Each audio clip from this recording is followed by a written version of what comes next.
Hello and welcome to this tutorial about how to create a display application with ABMT.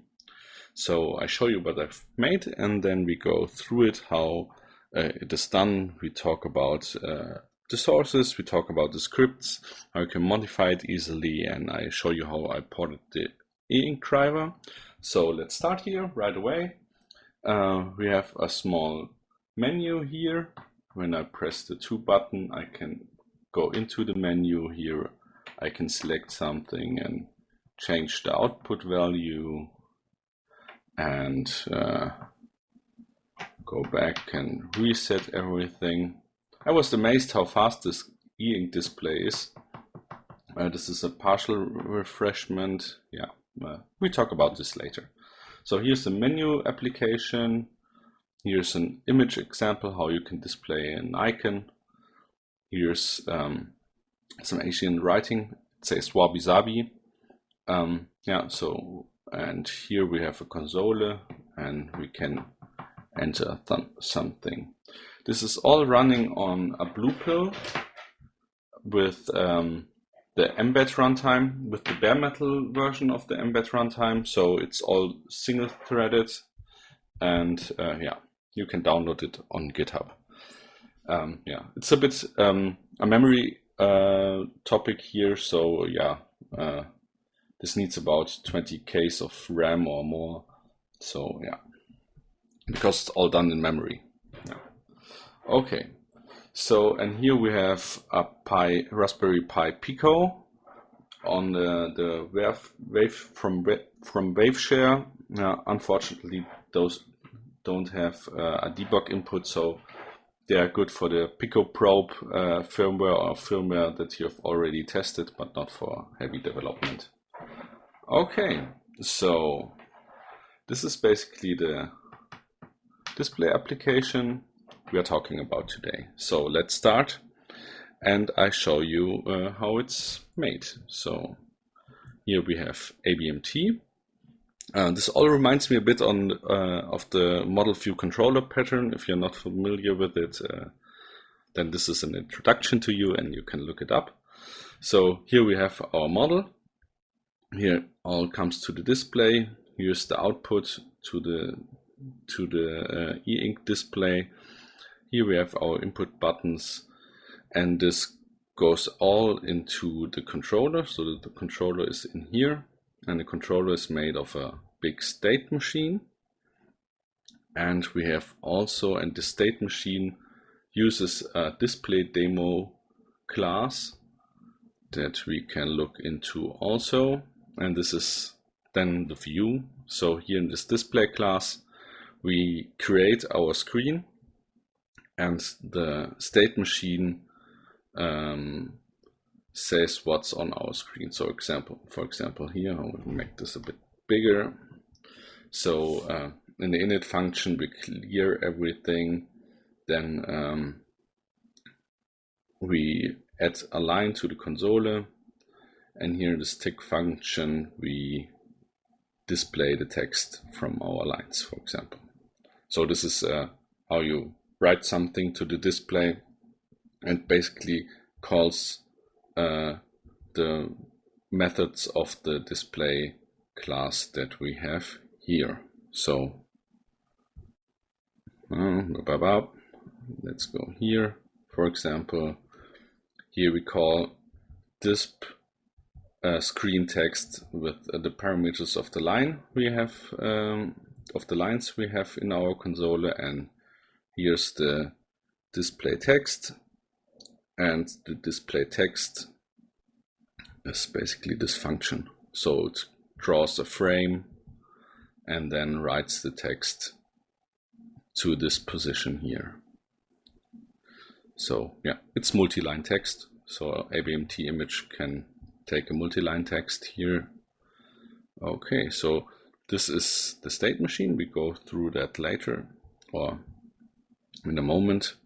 Here we have our display class and here's our draw frame. So basically all these lines here are part of the frame. Also this icon here, when I press the 4 button, I can charge the battery and it discharges automatically.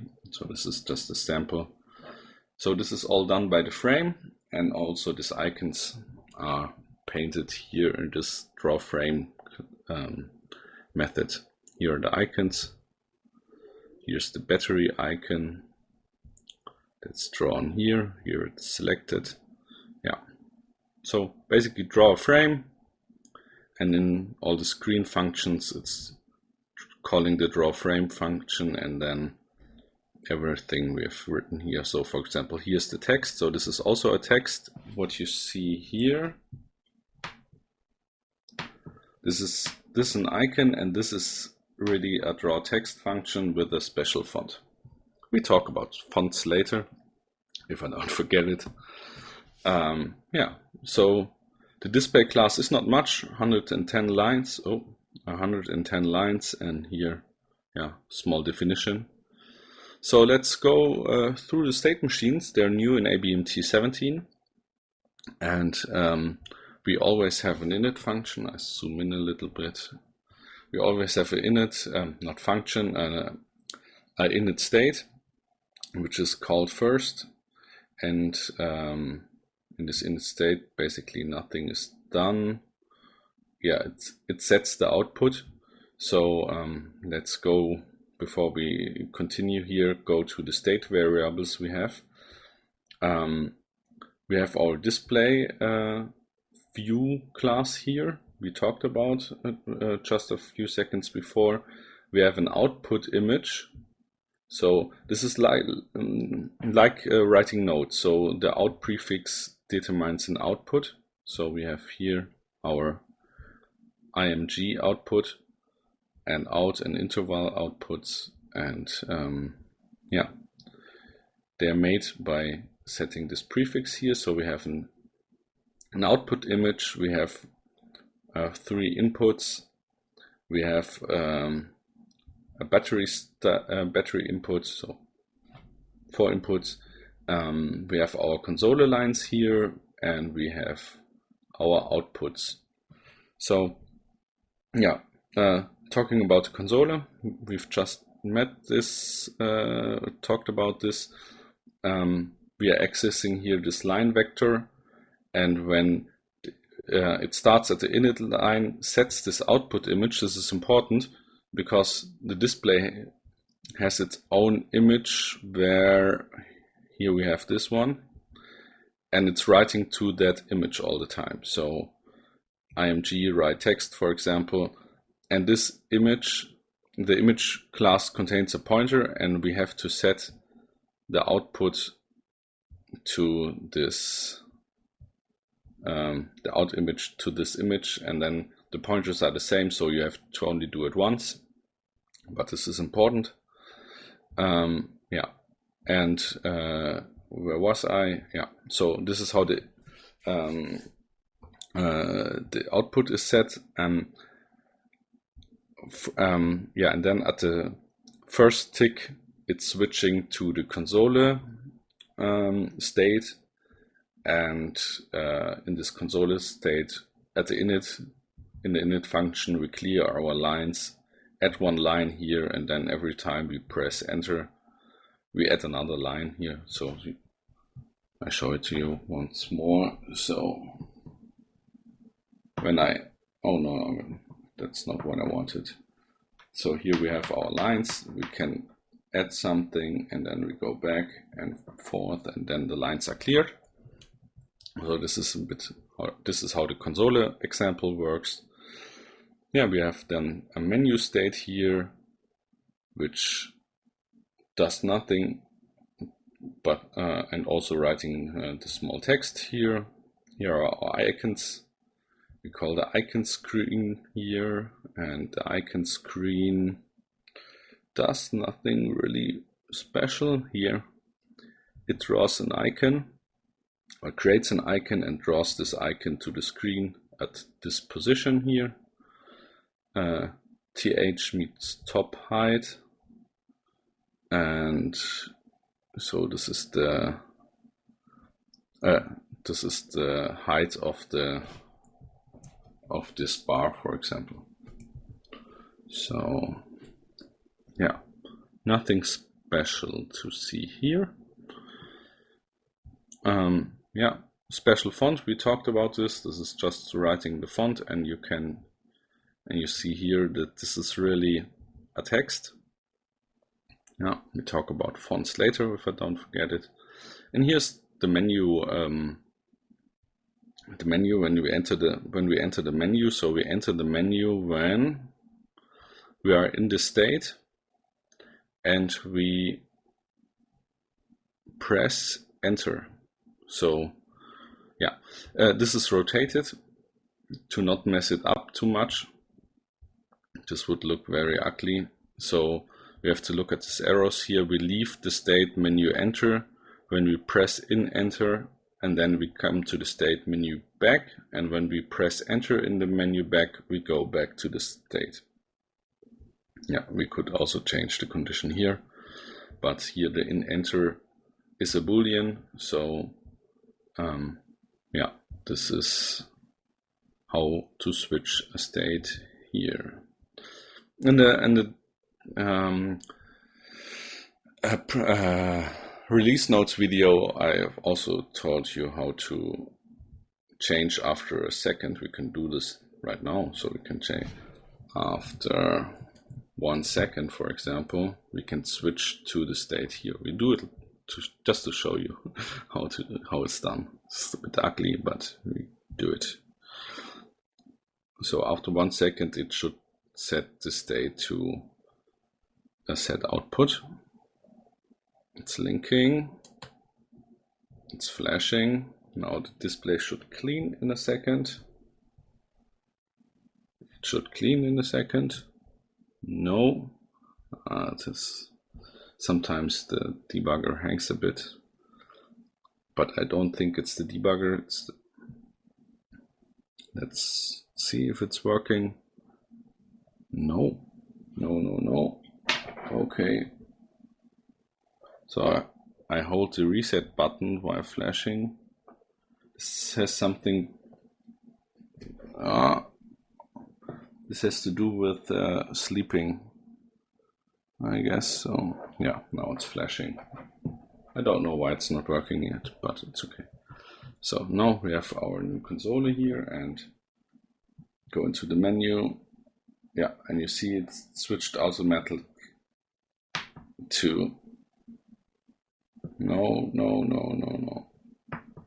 That's not what I wanted. Back. Yeah, now it's switching automatically to setup. So that's not a behavior that you want to have. So we take this away. So let's remove this. No. Touchpad is not very good. Okay, so this is how to switch states, and here we're in the menu state, and we call our screen menu, and in the input we set our out interval, and we do that all the time. So we set the battery state, go to the screen menu, and here we set our selected menu element. So when we go here to the draw menu screen, we have a draw box text, and when the element is selected, we give it a parameter that's true, and here this box text basically calls a write text and draws a box around the text it has written. So yeah, this is how to make a small box text. Here we have a padding parameter, so you can change the padding. Yeah, and so we select our selected element here in this in the init function, and call the menu. And we basically, when we are in the set output state, then we can input an output, then another element is selected, and when we press the forward or backward button, it changes the output and calls the screen menu screen. So this is basically an idea how you can make your display application, or can make a display application with ABMT and state machines. It's all very clean, so the separation from the control stuff, so the logic in a state machine and the pure display stuff in a separate class cleans everything up a bit. Also, rotating cleans the state machines up. So when I remove the rotations here, you see it's all messy. So yeah, play a bit around with it. I hope you liked it, and let's go to the next step. So this is how the state machine is done. Here we are running on the bare metal runtime. So here we have the bare metal runtime selected, and also we are executing here this mbed model, and there's also a demo model. We start now. So yeah, doing this on a microcontroller is sometimes a bit messy. It takes some time. You can also do this on your computer only. So let's go through that. We have now another configuration selected, and we have the demo model and the live runtime. And when I execute this, I have a view here, and here's some test buttons, and I can go through the menu and test it and program it on my PC without flashing the microcontroller. So I did this for a reason. I forget it. I already forgot it. Yeah, here we see our test stuff we made the last time. Let's do this. Throw this away. Yeah. Okay, so this is how you can test your display application on your computer without using a microcontroller. And yeah, let's go through the GitHub sources. So you can download it at ABMT community GitHub. And there's the display demo. Here we have our main size. Here's how to make fonts, how to create your own icons. There's a small script directory here that comes with an icon set from Iconwar. I don't know if I pronounce it correct. And here are a lot of free icons you can use, and they're already in here in different sizes. And there's a font generation Python script that comes from another GitHub project. Thank you very much for this work. I really, really like it. So when you see it here, thank you very much. And this is so I made a small modification to this script to create an ABMT font class here so that you can use it. And yeah, you can call the script and make your own font sizes. Sometimes you have to play a bit around with the padding. So it's written here. Sometimes the font doesn't center right. So and then you have to change the margin here in line 7 and play a bit 77 and play a bit around with it. So here, this is the default margin, and yeah, sometimes you have to play around a bit. So that's that.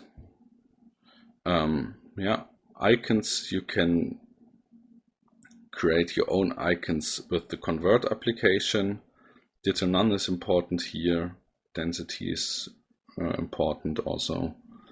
And then you have a mono output and then put it into a header with XXD. So this is an example how you can do that. Have I made a script? Have I made one? Yeah, here's a make icon script. This is how I made the icon out of icon war, I think. A directory, it converts a directory to a file. So that's basically how you can get this application. And yeah, the one thing that's missing is porting the display driver to ABMT. So let's go back to the other mbed demo. I could have opened it. Yeah. So here's our controller. Here's our display.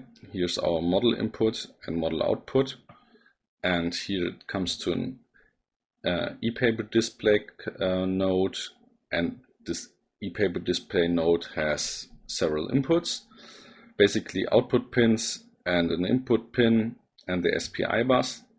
This is separated to divide the logic of the driver from the connection and where it's connected and the configuration of this connection. So yeah, let's look into this node. It's a small node that basically uses the driver that comes from waveshare. So here's the compile information. Here there is here is a class with the inputs, and in the init function we set our inputs to the waveshare class and call some functions, and here we set our frame memory and display and call our display. So this is pretty straightforward. And now we look into the changes I've made to the waveshare class. So I already have this here. So this comes from waveshare, from GitHub, from waveshare. It's MIT licensed, and I made some modifications. So I added a delay function. This is something you shouldn't do normally. So you shouldn't call a delay in a node, but in this case it's okay. Yeah, here we see that most of the things can be done by copy and pasting and search and replace. So we change the digital write to the pin function, set true, set false, and here's nothing special to see. I made some smaller modifications. Here's also the pin. This just can be with search and replace. It's very fast to make these changes. Yeah, here comes something from Arduino, because Arduino has not much memory. Here's a modification for the byte. So I call the modify byte function to swap the endianness and to invert the image. You have seen that it's white on the e-ink display and it's black on the demo display. This is done by this invert bit. Here this function is called. Here's extended to swap and invert, and wait until idle is removed, because we wait for idle in this. So when we are busy, we don't call frame. So this is the idle loop. So this can be removed here, then we are not waiting, but can execute other things. Okay, so basically pin calling. This is set up partial, that's called here. And here's the data sent, and that's it. So it's not very hard to port drivers to ABMT, and using the pin interface. We talked about this pin interface in the introduction to ABMT 17. So That's how to create a display application with ABMT. I hope you liked it and enjoy. Bye bye.